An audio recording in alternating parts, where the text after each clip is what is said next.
sebelumnya ada yang masih ingat nggak pertemuan sebelumnya kita belajar membahas mengenai integrasi dan integrasi sosial.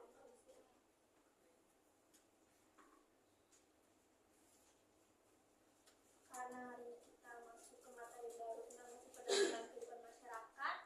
Sini ada tujuan pembelajaran. Yang pertama ada mengidentifikasi ciri-ciri masyarakat yang hidup dalam suasana yang damai, memahami nilai-nilai yang menjadi pilar utama dalam tindakan perdamaian seperti toleransi, keadilan, empati, dan komunikasi. Lalu yang terakhir menjelaskan berbagai bentuk resolusi konflik sebagai upaya mewujudkan kehidupan yang harmonis. Nah, kemudian kita masuk ke pengertian dari perdamaian. Sebelum ibu yang menjelaskan apa itu perdamaian, ada yang mencoba volunteer 2 orang untuk menjelaskan apa itu perdamaian? Ya, Bu. Iya, boleh. Fitriana? Perdamaian dalam kehidupan masyarakat adalah proses ketika setiap individu dapat hidup berdampingan dengan saling menghormati perbedaan pendapat, suku, agama maupun budaya, dengan adanya sikap saling menghargai dan toleransi. Hubungan antar warga menjadi lebih harmonis, aman, dan nyaman. Oke, baik, terima kasih Fitriana. Ada yang mau mencoba lagi? Boleh, lanjutkan Nabila.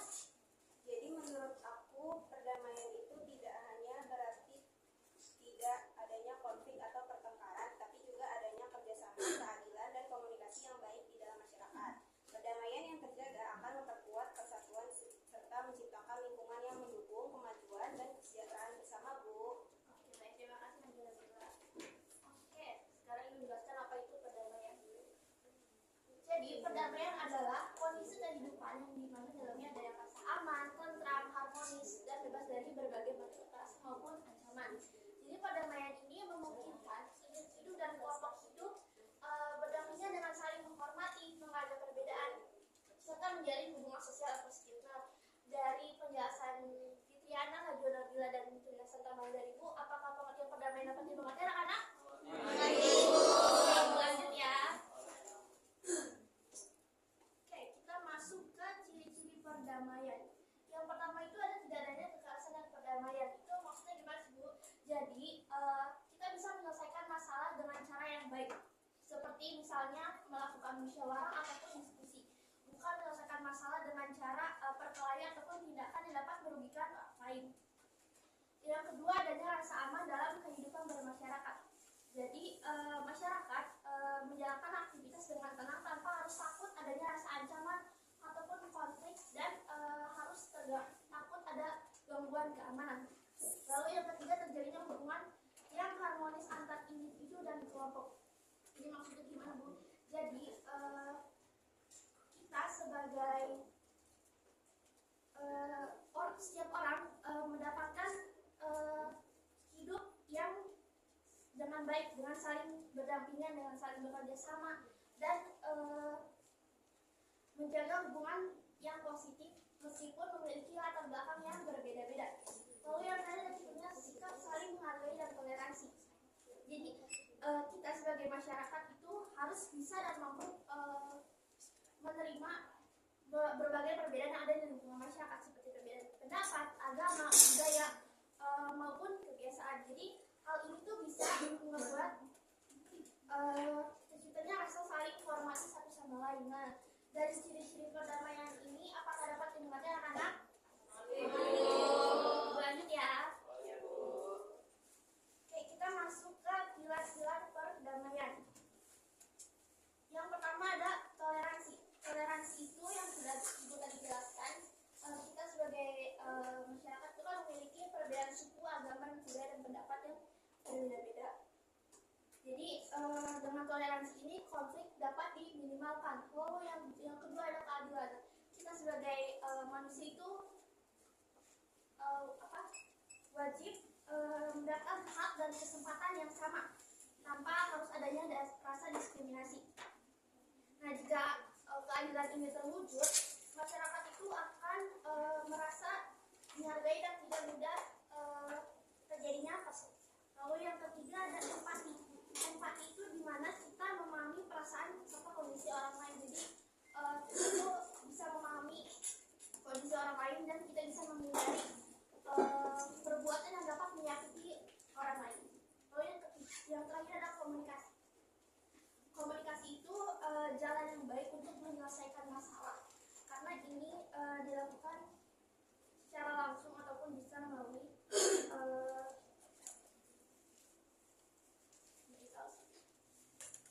nah, dengan ini kita saling menghargai dan memahami satu sama lain dan bisa menyelesaikan permasalahan dengan baik.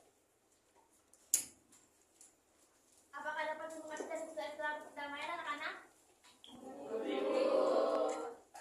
Kita masuk ke solusi konflik dalam mewujudkan perdamaian. Yang pertama adalah negosiasi. Negosiasi itu mencari solusi bersama melalui diskusi. Ciri-cirinya itu pihak ketiga dan komunikasi dilakukan secara langsung dan fokus pada untuk mencari win solution. Jadi negosiasi ini tuh pihak yang berkonflik berkomunikasi secara langsung untuk mencapai kesepakatan yang saling menguntungkan. Contoh situasinya misalnya dua perusahaan yang berselisih soal kontrak, jadi menyelesaikan masalahnya dengan cara bernegosiasi untuk menentukan syarat yang adil bagi kedua belah pihak. Lalu yang kedua ada mediasi.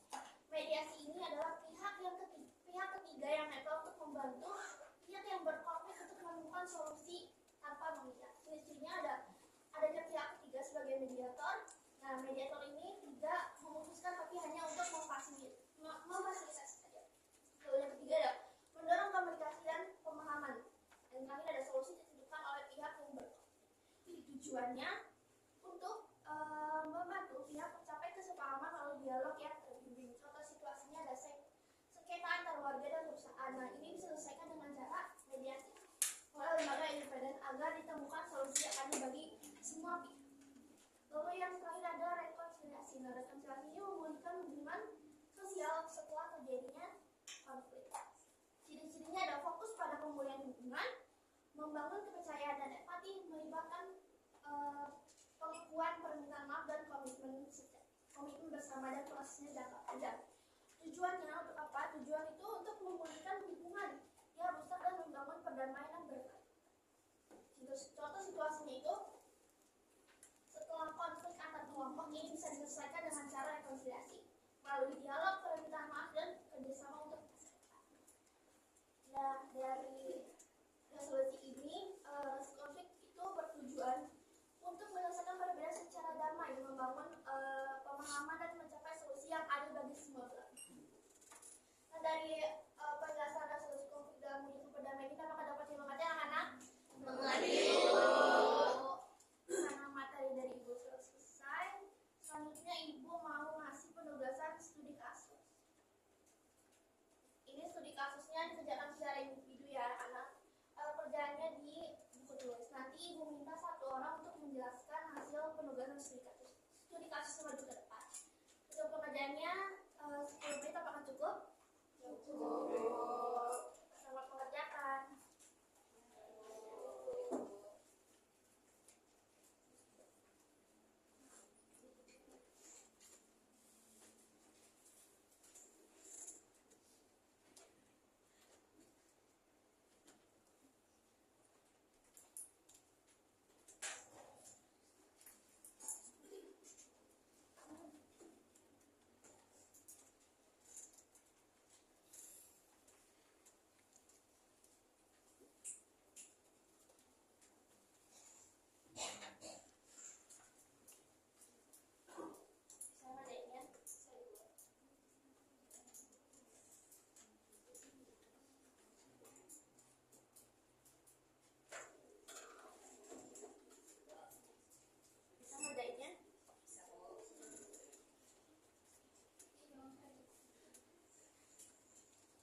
Pulpen aku diambil.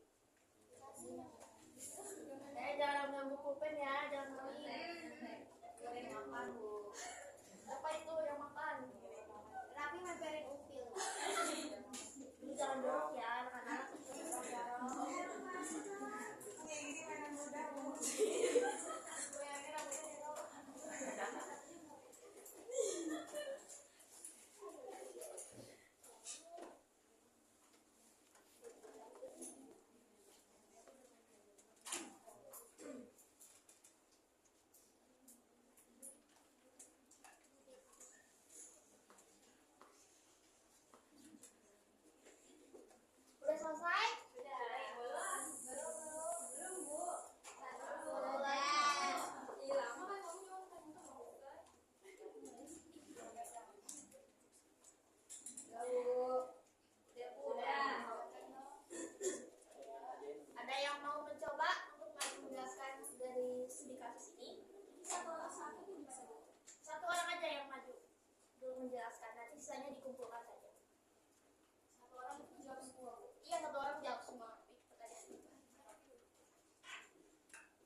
Coba di Dedi tuh. Jadi kan ya? Yang ada Bu.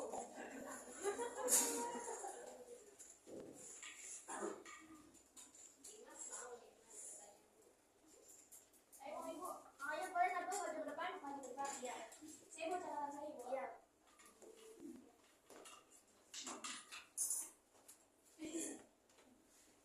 Oke, jadi menurut yang saya sudah kerjakan terkait kasus tersebut, nah pertanyaan pertama kan menurut pendapatmu apakah kondisi tersebut kasus tersebut dapat dikatakan sebagai keadaan yang damai? Jelaskan alasannya. Kalau menurut saya kasus tersebut itu nggak bisa dikatakan secara damai. Kenapa? Karena masih ada perbedaan pendapat. Walaupun memang itu tidak terjadi adanya kekerasan secara langsung. Ibaratnya kan ini kan antar warga kan nggak ada gebuk-gebukan atau nggak ada buah-buahan kan. Cuma ada perbedaan konflik saja. Jadi kasus tersebut itu tidak bisa dijadikan sebagai permasalahan atau contoh permasalahan sesuatu yang damai. Kemudian faktor apa saja yang menyebabkan terjadinya konflik dalam tersebut? Kalau menurut saya tadi saya pikir-pikir itu, kalau misalkan faktor tersebut itu dipengaruhi atas perbedaan pendapat. Kenapa? Karena kan ibaratnya antar satu warga dengan warga lain punya pemikiran yang berbeda. Nah, perbedaan pemikiran tersebutlah yang menimbulkan adanya perbedaan pendapat dan perbedaan keinginan. Jadi itu salah satunya faktor yang menyebabkan kasus tersebut terjadi karena adanya perbedaan keinginan. Kemudian yang ketiga itu nilai-nilai perdamaian apa yang belum diterapkan. Nilai perdamaian apa kalau menurut saya itu ini Bu, kayak mereka itu nggak saling menghargai satu sama lain. Mungkin mereka itu bisa dengan adanya perbedaan tersebut, adanya musyawarah itu bisa diperlihatkan lagi terkait dari kekerasan tersebut. Mungkin kayak misalkan komunikasinya yang tadi Ibu sudah jelaskan itu juga dijaga karena dengan adanya nilai perdamaian tersebut kita bisa menerapkan atau menyelesaikan permasalahan tersebut. Oke, poin keempat, jika kami tokoh masyarakat di lingkungan tersebut, langkah apa saja yang akan dilakukan untuk menyelesaikan konflik? Kalau saya sih pengennya bakal adain pertemuan secara langsung antar kedua warga dan saya ajak mereka berdiskusi. Kemudian, menurutmu mengapa perdamaian positif lebih penting untuk diwujudkan dibandingkan hanya sekedar tidak adanya konflik?